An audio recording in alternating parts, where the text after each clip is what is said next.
ಜ್ಞಾನಾನಂದಮಯಂ ದಯಂ ನಿರ್ಮಲಸ್ಫಟಿಕಾಕೃತಿಂ ஆதாரம் சர்வ வித்யானாம் ஹயக்ரீவம் பாஸ்வகே. நமஸ்காரம். நெக்ஸ்ட் ஜென் அஸ்ட்ரோ டிவி நேயர்களுக்கு அஸ்ட்ரோ கேஎஸ் ஐயங்காரின் பணிவான நமஸ்காரங்கள். வார பலன் 22/4/2024 28/4/2024 வரை உண்டான வாரத்திற்கு மேஷம் முதல் மீனம் வரை என்னென்ன பலன்கள் அப்படின்றத பார்ப்போம். முதல்ல இந்த வாரத்தினுடைய கோல்சாரம் என்ன, இந்த வாரத்தில் வரக்கூடிய விசேஷ நாட்கள் என்ன அப்படின்றத பார்ப்போம். அதற்கு பிறகு இந்த வாரத்தில் எந்தெந்த ராசிக்காரர்களுக்கு சந்திராஷ்ட நாட்கள்ன்றதை பார்ப்போம்.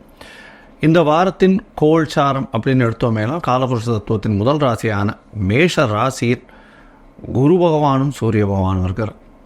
கன்னியில் கேதுவும், கும்பத்தில் சனி செவ்வாய், மீனத்தில் புதன் சுக்கிரன் மற்றும் ராகு, இந்த 3 கிரகங்கள். சந்திர பகவான் அதிவேகமாக செல்லக்கூடியவர். இந்த வாரத்தில் பார்த்தேன்னா இந்த வாரத்தில் ஹஸ்த நட்சத்திரம், அதாவது கன்னியா ராசியிலிருந்து மூல நட்சத்திரம் வரலும் போகிறார், அதாவது தனுசு ராசி வரலும் போகிறார். இந்த வாரத்தில் வரக்கூடிய பெயர்ச்சிகள் அப்படின்னு சொல்லக்கூடியது பார்த்தேன் 22ஆம் தேதி அன்னைக்கு செவ்வாய் கும்ப ராசியிலிருந்து மீன ராசிக்கும், 25ஆம் தேதி அன்னைக்கு சுக்கிர பகவான் மீன ராசியிலிருந்து மேஷ ராசிக்கும் போகிறார். இது இந்த வாரத்தினுடைய கோல்சாரம். இந்த வாரத்தில் வரக்கூடிய விசேஷ நாட்கள் அப்படின்னு பார்த்தோமே ஆனால் 23ஆம் தேதி, அதாவது செவ்வாய்க்கிழமை அன்னைக்கு பௌர்ணமி. இந்த பௌர்ணமியினுடைய விசேஷம் கள்ளழகர் ஆற்றுல இறங்கிறது பெரிய விசேஷம். அதாவது மதுரை மாநகரமே மிகப்பெரிய விழாக்கோலம் பூண்டு இருக்கக்கூடிய காலகட்டம். தண்ணியை ஒருத்தர் பீச்சி அடிக்கிறதும் கள்ளழகர் ஆற்றுல இறங்கிறது பெரிய விசேஷமாக கொண்டாடப்படுறது. மீனாட்சி சுந்தரேஸ்வரர் கல்யாணத்தை போய் பார்க்குறதுக்கு போகக்கூடிய கள்ளழகர் ஆற்றுல இறங்கி போகிறார். அது தவிர பௌர்ணமி அன்னைக்கு வாஸ்து நாள் அப்படின்னு சொல்லக்கூடியது. வாஸ்து புருஷன் கண் விழிக்கும் நாள்.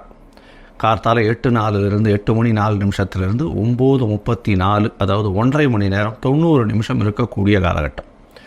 வாஸ்து புருஷன் கண் விழிக்கும் நேரத்தை வாஸ்து நாள் அப்படின்னு சொல்லக்கூடியது. இந்த நாளில் எந்த விதமான தோஷமும் இன்றி நீங்கள் மனை பூஜை செய்கிறது, அதை தவிர வாசக்கால் நடுறது, குளம் வெட்டுறது, கிணறு வெட்டுறது, வாசல் பந்தல் போடுறது, புது மனை கிரகப்பிரவேசம் பண்ணுறது, அதை தவிர மனைக்கு அடுகோல் ஊன்றது, அதை தவிர பில்டிங் கட்டுறதுக்கு புதுசாக கையெழுத்து போட்டுக்கிறது, இதெல்லாம் இந்த 23ஆம் தேதியான செவ்வாய்க்கிழமை காலை 8 மணி 4 நிமிஷத்துலேருந்து 9 மணி 34 நிமிஷம் வரலும் இருக்கக்கூடிய வாஸ்து புருஷன் கண்விழிக்கும் நாளில் பண்ணலாம். அதுவும் எந்த நேரத்தில் பண்ணலாம், இந்த 90 நிமிஷத்துலையும் அப்படின்னு பார்த்தோன்னா 5ஆக பிரிச்சிருக்கா. இது 18 நிமிஷமாக பிரிச்சிருக்கா. வாஸ்து புருஷன் கண் விழித்து தன்னுடைய அதாவது காலை கடன்களை முடிக்கக்கூடியது முதல் 18 நிமிஷம்.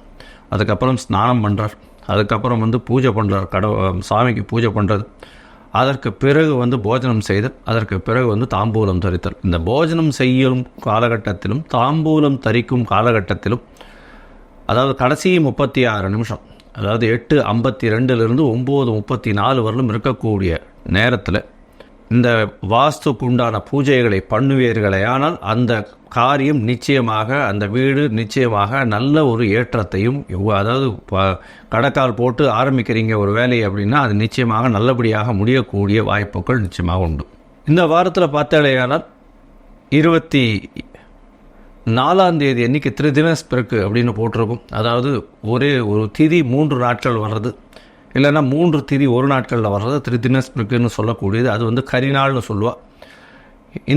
இன்றைக்கி 24ஆம் தேதி அன்றைக்கி பிரதமை திதி 3 நாட்கள் வருது. அதாவது முதல் நாள்லேயே பிரதமையை ஆரம்பிச்சு விடுறது. அது சூரியன் உதயத்துக்கு முன்னாடியே பிரதமம் ஆரம்பிச்சுடுறது. சூரியன் உதித்து 60 நாழிகையும் இருக்குது. அதுக்கு அடுத்த நாளில் 1 நாழிகை 2 நாழிகையும் இருக்குது. அதனால் 3 நாள் கணக்கு வர்றதுனால திரிதினஸ்பிறகுன்னு பேர். இந்த நாளில் 24ஆம் தேதி அன்றைக்கி கரிநாள்னு போட்டிருக்கும். எந்த ஒரு சுபகாரியங்களும் பண்ணாமல் இருக்கிறது நல்லது. இந்த வாரத்தில் பார்த்தேனால் 27/4/2024 சதுர்த்தி, சங்கட ஹர சதுர்த்தி, அதாவது தேய்பிறை 4ஆம் நாள், அதாவது வளர்பிறையிலும் தேய்பிறையிலும் வரக்கூடிய 4ஆம் நாள் சதுர்த்தின்னு விநாயகருக்கு மிகப்பெரிய விசேஷம். இதில் தேய்பிறையில் சங்கடங்களை போக்கக்கூடியது, வளர்பிறையில் வர சதுர்த்தின்னு சொல்லக்கூடியது. வளர்பிறையில் அதாவது இப்போ தேய்பிறை போகிறதுனால தேய்பிறை 4ஆம் நாள்ன்றதால சங்கடங்களை போக்குறதுக்கு வேண்டிக்கிறது, தங்களுடைய கஷ்டங்கள் போக்குறது வேண்டிக்கிறது, எல்லா விஷயங்களும் சொல்கிறத வந்து சங்கட ஹர சதுர்த்தி அப்படின்னு சொல்லுவாள்.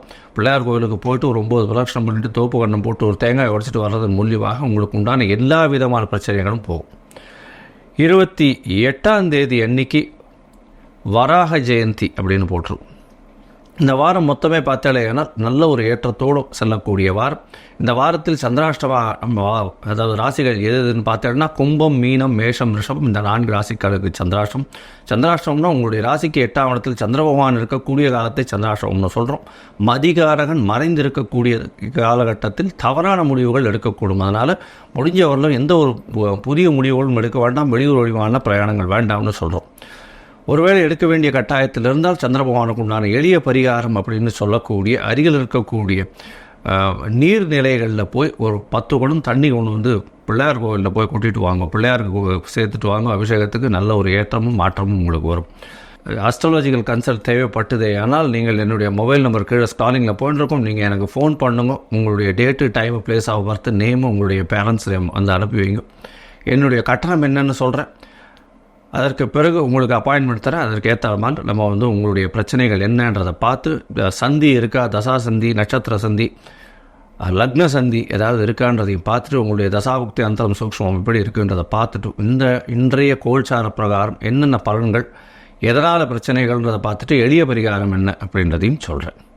இப்போது மேஷம் முதல் மீனம் வரை 22/4/2024 28/4/2024 வரை உண்டான வாரத்திற்கு என்ன பலன்னு பாருங்க. சிம்மம், மகம், பூரம், உத்திரம் இந்த 3 நட்சத்திரம் 9 பாதங்களை கொண்ட ராசி. ராசியின் அதிபதி அப்படின்னு சொல்லக்கூடியவர் சூரிய பகவான். ராசிக்கு 9ஆம் இடத்துல உச்சம் பெற்று போய் குருவோட சம்பந்தத்தில் இருக்கக்கூடிய காலகட்டம். இந்த வாரம் பார்த்தேன்னா 22/4/2024 28/4/2024 வரலும் உண்டான வாரத்தில் உங்களுடைய ராசியின் அதிபதி உச்சம் பெற்று போய் 9ஆம் இடத்துல இருக்கிறது மூலியமாகவும் தந்தை காரகன் 9ஆம் இடத்துல போய் இருக்கிறதுனாலையும் இந்த வாரம் ஆரம்பிக்கும் பொழுதே 9ஆம் அதிபதினு சொல்லக்கூடிய செவ்வாய் பகவான் அவர் 8ஆம் இடத்துல 8-9 பரிவர்த்தனை 9ஆம் இடத்துல ஆட்சி பெற்று இருக்கக்கூடிய காலகட்டத்தினால தந்தையின் உடல்நிலையில் சற்று பிரச்சனைகள், பின்னடைவு ஏற்படக்கூடிய வாய்ப்புகள் நிச்சயமாக உண்டு. உங்களுடைய ராசியை குரு பகவான் பார்க்கறதுனாலையும் அவரே 5ஆம் அதிபதியாக இருக்கிறதுனாலையும் குழந்தை பிராப்தி ஏற்படக்கூடிய வாய்ப்புகள் மிகவும் அதிகம். உங்களுடைய ராசிக்கு சமசப்தமத்தில் சனி பகவான் இருக்கிறதுனால கூட்டுத் தொழிலில் சிறு சிறு பிரச்சனைகள் வரும். எதிர்பாலினத்தவரை நம்ப வேண்டாம். நண்பர்கள் வட்டாரங்கள் மூலியமாக சிறு சிறு பிரச்சனைகள் வரக்கூடிய வாய்ப்புகள் உண்டு.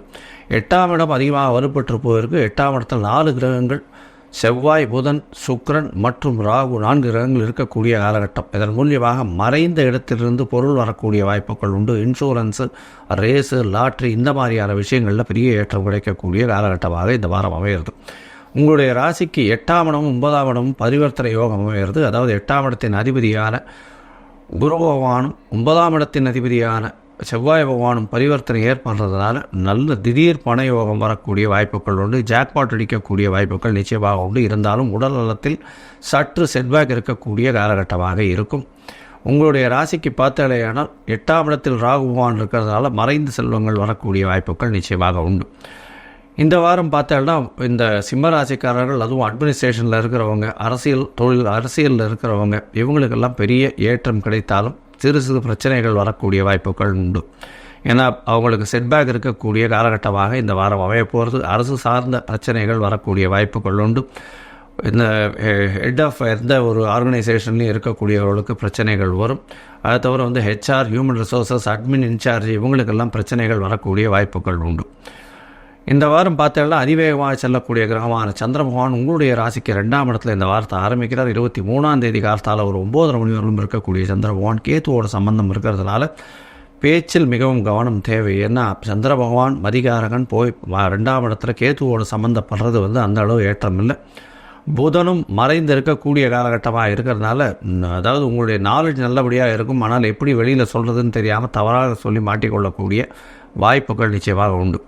உங்களுடைய ராசிக்கு 3ஆம் இடத்துல சந்திர பகவான் போகிறார். இந்த 3ஆம் இடத்துல பார்த்தேன்னா 23ஆம் தேதி காலத்தால் 9:30 மணியிலிருந்து 25ஆம் தேதி இரவு ஒரு 7:30 மணி வரலும் இருக்கக்கூடிய காலகட்டம்.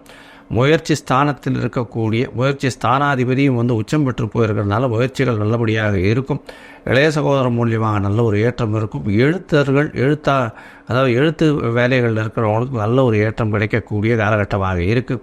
இளைய சகோதரம் மூலியமாக நல்ல ஒரு விசேஷமான செய்தி வரக்கூடிய வாய்ப்புகள் உண்டு. முயற்சிகள் சிறு சிறு பலன்கள் வரக்கூடிய வாய்ப்புகள் உண்டு. உங்களுடைய ராசிக்கு 4ஆம் இடத்துல சந்திர பகவான் போகிறார். 25ஆம் தேதி கார்த்தால ஒரு 4 மணியிலிருந்து 28ஆம் தேதி காலை ஒரு 8:30 மணி வரலும் இருக்கக்கூடிய காலகட்டம். இந்த காலகட்டத்தில் பார்த்தோம்னா உங்களுடைய ராசிக்கு 4ஆம் இடத்துல இருக்கக்கூடிய காலகட்டம்.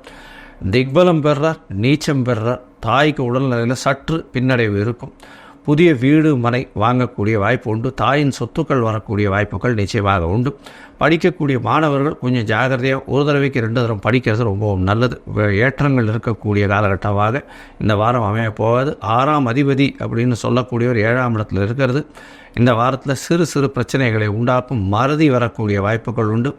காம்படிட்டிவ் எக்ஸாம் எழுதுறவா ஒரு தடவைக்கு 2 தடவை படிக்கிறது ரொம்பவும் நல்லது. உங்களுடைய ராசிக்கு 5ஆம் இடத்துல சந்திர பகவான் போகிறார். குருவினுடைய பார்வை இருக்குது. 12ஆம் அதிபதி 5ஆம் இடத்துல போகிறது பெரிய விசேஷம். நல்ல ஒரு ஏற்றம் கிடைக்கக்கூடிய காலகட்டம். பகுதிய பதவி புகழ் அந்தஸ்து கௌரவம் வரும். இருந்தாலும் அதாவது உங்களுக்கு உடல் நலத்தில் சற்று பின்னடைவு இருக்கக்கூடிய காலகட்டமாக இந்த வாரம் அமைப்பது. மொத்தத்தில் இந்த வாரத்தில் பார்த்தோம்னா தாயின் உடல்நிலையில் சற்று செட்பேக் இருக்கும். தந்தையின் உடல்நிலையிலும் செட்பேக் இருக்கக்கூடிய காலகட்டம். பணவரவிற்கு பஞ்சம் இருக்காது. மறைந்த இடத்திலிருந்து பணம் வரும். உடல் நலத்தில் கவனம் தேவை. எதிர்பாலினத்தவரை நம்ப வேண்டாம். நண்பர்களோட கொஞ்சம் ஜாகிரதையாக இருக்கிறது நல்லது.